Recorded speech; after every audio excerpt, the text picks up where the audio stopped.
Hi, hello, this is Vatsal from PySpiders Rajajinagar. So one of our students got placed in a company and he is going to share his experience.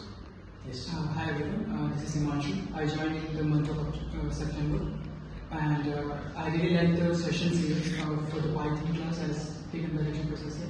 And after 1 month itself, I joined for classes like along with the Python, there was aptitude and there was SQL classes too. Aptitude classes helped me to pass out the actually skill, like actually assignment given in the company, and after that they just checked on my communication skills and I got hired further. One of the things that helped me to get placed over there is like the presentation. It helped me to instill the confidence inside me so that I can talk to other people and perform well in the interview.